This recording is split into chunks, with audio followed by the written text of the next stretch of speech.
Bienvenue à Métabolisme TV, ta source d'informations correctes sur le métabolisme et la santé. Diabète.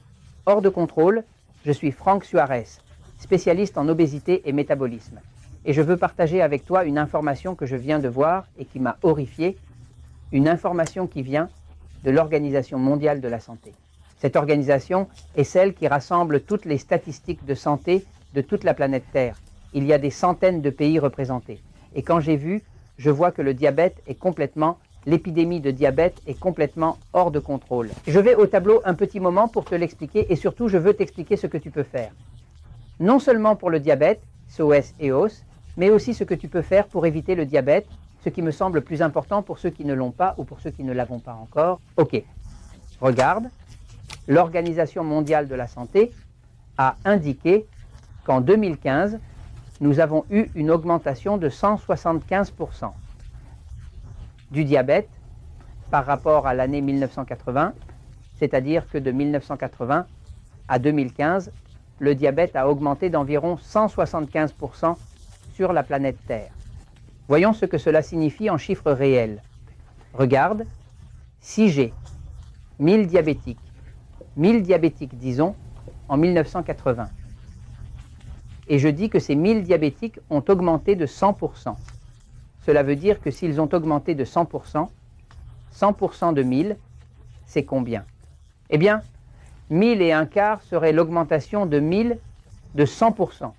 Donc cela signifierait que nous parlons maintenant de 2000 diabétiques pour l'année 2015, maintenant 175%, alors cela signifie que c'est 1000. Diabétiques sont devenus 2750. Tu peux voir que c'est une croissance vraiment accélérée. Maintenant, curieusement, l'Organisation mondiale de la santé précise également que l'obésité sur toute la planète Terre augmente à raison de 1% par an.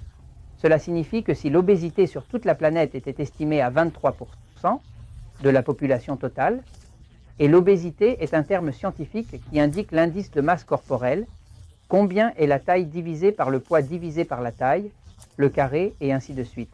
C'est une formule, n'est-ce pas? Quand l'obésité sur la planète Terre, disons que si elle était calculée à 23% l'année dernière, eh bien cette année prochaine, elle sera à 24% parce qu'elle croît de 1% par an, et l'année prochaine, elle sera à 25%. Cela veut dire que 23, 24, 25, 26, l'obésité croît de 1% par an sur toute la planète. Mais curieusement, et cela a vraiment attiré mon attention, le diabète croît de 4% par an. Ce qui signifie que le diabète croît 4 fois plus vite que l'obésité. Cela signifie qu'il y a de plus en plus de personnes qui n'ont pas d'obésité, qui peut-être sont en surpoids ou même minces, qui ont du diabète. Cela indique qu'il y a d'autres facteurs en plus de l'obésité qui poussent facilement le diabète. Le sujet des aliments transgéniques, le sujet des pesticides, le sujet de toutes ces substances toxiques qui ont été observées, dont on sait déjà qu'elles nuisent au foie, qu'elles nuisent au pancréas et autres, mais le sujet est que le diabète est vraiment une épidémie. Il croît 4 fois, plus vite que même l'obésité. Maintenant, que peut-on faire pour éviter que toi ou tes proches n'ayez le diabète? Qu'est-ce qui serait le plus important pour moi? Comment l'éviter? Pour ceux qui l'ont déjà, n'est-ce pas? Qui l'ont ou qui veulent en savoir plus sur la façon de contrôler leur diabète, eh bien, j'ai ce livre qui est Diabète sans problème. Ce livre a déjà sauvé de nombreuses vies. J'ai beaucoup de personnes qui allaient faire de la dialyse, qui n'y vont plus, qui utilisaient de l'insuline, qui n'utilisent plus d'insuline, parce qu'ici c'est expliqué de manière très simple, comme disent les Mexicains, en poires et pommes, bien simplement. Ici à Porto Rico, nous disons en riz et haricots. Très facilement comment contrôler le diabète. Pour les personnes qui ne parlent pas espagnol, qui parlent anglais, il existe aussi une version en anglais, qui est la même, elle s'appelle Problem Free Diabetes. Elle explique la même chose et de nombreuses personnes peuvent ainsi contrôler totalement le diabète sans médicaments. Totalement sans médicaments signifie sans insuline, sans metformine et autres.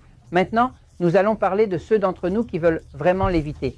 Mais si nous voulons l'éviter, l'une des premières choses à savoir est qu'il faut éviter les statines. Les statines sont les médicaments utilisés pour le cholestérol, messieurs. Il a déjà été découvert qu'elles causent le diabète. Donc, si vous pouvez éviter et devez éviter les médicaments statines qui sont utilisés pour contrôler le cholestérol. Cela vous fera beaucoup de bien car cela réduit le risque de diabète. Maintenant, l'un des principaux indicateurs du diabète est la résistance à l'insuline. L'un des principaux indicateurs du diabète est le ventre, c'est-à-dire un ventre proéminent, un abdomen fortement proéminent, ce qui signifie qu'il y a beaucoup de résistance à l'insuline. La caractéristique principale du diabète est la résistance à l'insuline, c'est-à-dire que le corps produit de l'insuline, mais le corps y résiste aussi, donc il a besoin de plus en plus d'insuline. C'est pourquoi ils doivent se l'injecter. Que se passe-t-il? Il faut perdre du ventre, donc vous devez maigrir. Vous devez faire tout ce qui est nécessaire pour améliorer votre métabolisme. Appliquez cela, regardez les épisodes de Métabolisme TV, mais perdez ce ventre. En fait, quand nous regardons une progression, c'est-à-dire, par exemple, cette personne ici a beaucoup plus de risques que celle-ci, et celle-ci a plus de risques que celle-là, c'est-à-dire que moins il y a de ventre, moins il y aura de risques. La scène idéale est celle d'une personne qui a un ventre.